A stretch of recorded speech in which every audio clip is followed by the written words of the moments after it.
In today's video, I want to challenge this grout cleaner and brightener.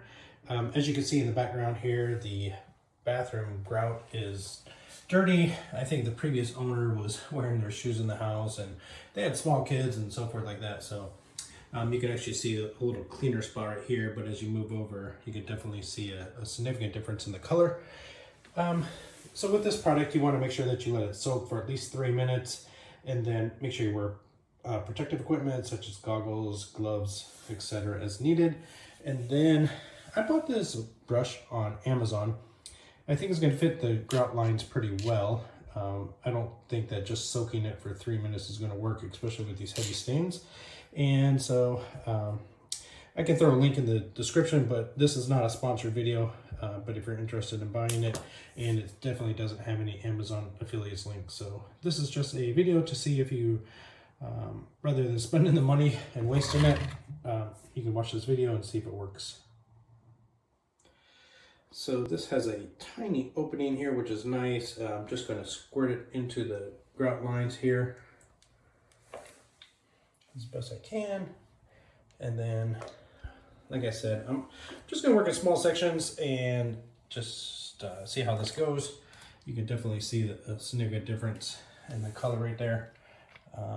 Once again, small sections, make sure you don't get too far ahead because you do have to scrub the stuff in and you have to wipe it up. So I'm going to use a sponge and some hot water to clean it all up.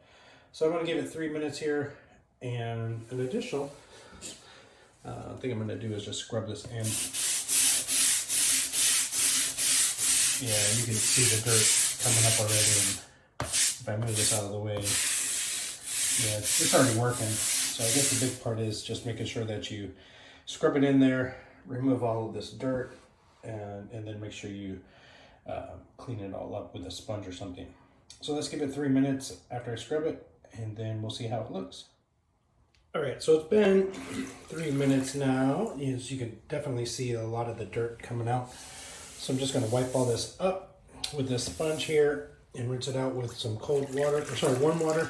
And then I'm going to let it dry and just see what the end results are.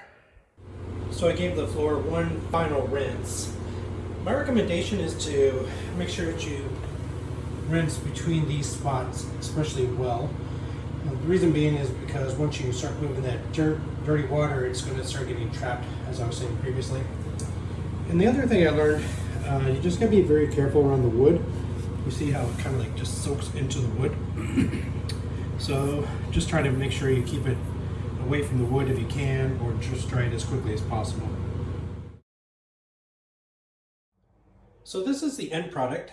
There's a couple spots right here. This line specifically is one that probably needs to just be redone. It's still significantly brighter and cleaner than it was before.